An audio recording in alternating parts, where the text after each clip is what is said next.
So you're wondering how much it costs to live in Fort Myers, Florida. 2 years ago, I made a video about the cost of living here and decided, well, it's time for an update.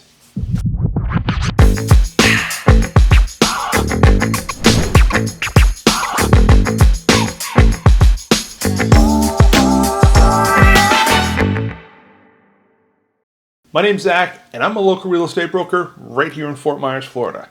In this video, we're going to talk about the cost of living, including buying or renting a home, utility costs, buying groceries, filling up your car, and eating out. And we're going to compare these things to some of the other major cities where a lot of people move here from.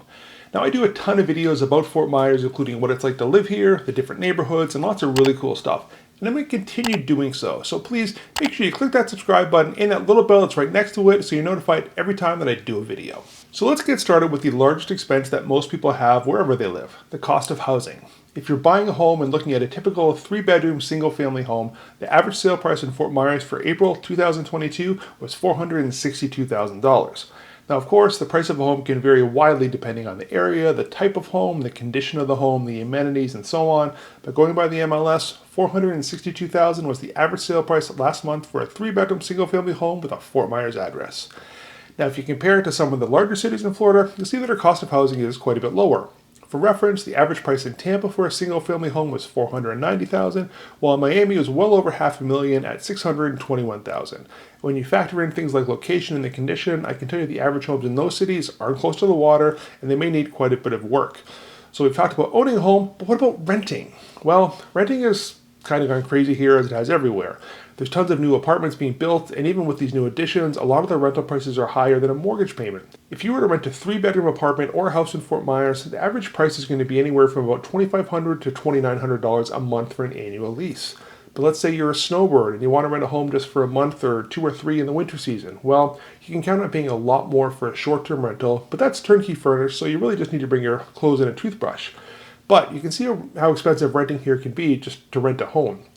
Now, before anyone loses their mind, and I know someone out there is already doing this, just because your cousin Bob rents a home for $1,000, please remember these are averages. Some places will be less expensive, some places will be more expensive, depending on a bunch of different factors. So now that we've talked about where you're going to live, let's talk about utilities. For reference, I'm going to use my own home as the baseline. To be honest, it's probably not the best example, but it's the home I know best, so that's why I'm going to use it. So your home is going to be a little smaller, if your home's going to be a little smaller, take a little bit off. If your home's going to be larger, add a little bit more on. Sound good? My home's about 2,900 square feet, and I like it pretty cool. So the AC is usually set to about 72 degrees, which uses more electricity. Plus we have 2 HVAC systems. Last August, typically our hottest month, our electric bill was $252. But like I said, that's 2,900 square feet with the AC turned down low. We're also working from home, so our AC was used a lot more during the day. By comparison, the coolest month is January. Last January, the electric bill was $139. Now keep in mind, I have 2 small kids, and my family leaves on every single light, all day long. So we probably use more electricity than the typical homeowner, especially with the high AC usage. Our internet, we pay $60 a month for unlimited from Xfinity. They tried to bump it up a couple of times, but I always managed to talk them back down. CenturyLink is installing fiber all around town, which is going to likely help to keep our prices low. Like many people these days, I don't have cable, so I can't comment on that. But many communities have cable and internet as part of your HOA fees, which is nice. Our water bill is about $120 a month, but I know we use more than the average, and therefore we pay more. Like I said, 2 small kids. That's a lot of laundry, that's a lot of dishes. Finally, we have natural gas in my home, which isn't really common in Southwest Florida, but some homes have it, and we use it for the stove, the oven, the dryer, the water heater, and the pool heater. And the pool heater is really only used in the wintertime. Our average gas bill in the summer is about $95. In the winter, it's about twice that. However, most of the difference is because we crank up the pool heater in the cooler months. If you don't crank up the AC in the summer, if you don't crank the pool heater in the winter, or if you have a smaller home that uses less power in general, and if you don't have kids, your utility is going to be a lot less. It looks like we spend just over $500 a month on utilities, give or take, but if you're more efficient than we are, or you own a smaller home, you can easily get away with spending less than $200 a month total. So you moved to Fort Myers, you're not yet retired, you need to get to work. Most people here drive. There is public transportation, it's a bus line, it's not that good, it's not efficient at all. Some people do ride their bikes around. Our bike lanes and bike paths, they're not great, but they're getting better. You're really going to be a sweaty mess after that first mile, so realistically, you're going to need a car. As of today, which is May 3rd, 2022, at the racetrack fuel station just down the street from me, Regular gas is $4.09 per gallon and diesel is $5.69 per gallon. Now, of course, fuel prices change frequently, so if you want to know what they are right now as you watch this, ask just below in the comments and I'll reply with the current prices. We also have a few bridges here that you may not ever cross, but if you do want to go to Sanibel Island or Cape Coral, you're going to need to pay a toll. These tolls are only paid when you leave Fort Myers, so they're return tips free. But for Sanibel, it's $6, and for Cape Coral, it's $2. You can get to Cape Coral from Fort Myers without paying a toll, but depending on your start and end points, it may just be a lot easier just to pay the $2. If you're a frequent user of the bridges, I highly recommend getting a Sun Pass or a Leeway transponder that will keep your tolls down because they no longer accept cash, and if they bill you by your license plate, they add a hefty service fee. So whether you're going to be working here or you're retiring here, you're going to want to go out and eat sometimes at our wonderful restaurants. Now, obviously, eating out costs more than eating at home, but how much more? An average meal for 2 people at a pretty good restaurant will be around $50 for 2 entrees and 2 alcoholic drinks. Of course, it's all going to vary depending on where you go and what you order. My family went out for breakfast a couple of days ago. It was $45 for 3 of us. That was at a tourist place on Sanibel Island, so it was probably a little more than it would have been further inland. And of course, we had that $6 toll that I mentioned earlier. And none of these prices include tip either, so please don't forget to tip your server. Now, assuming you make some of your meals at home, you're going to do some grocery shopping. I made a note last time I went to Publix, which is our grocery store, and here's the prices I found on some staples. 1 gallon of milk was $4.90. 1 loaf of generic white bread was $1.52. A dozen Publix brand large eggs were $3.39. Boar's Head honey ham from the deli was $12.99 per pound. Bananas were 69 cents a pound.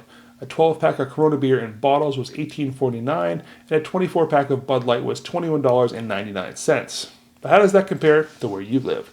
Let me know just down below in the comments because I'm genuinely curious. Now, since this is Florida, we don't have a state income tax, which is fantastic. Uncle Stam still takes his cut, but at least Tallahassee leaves us alone in the tax department.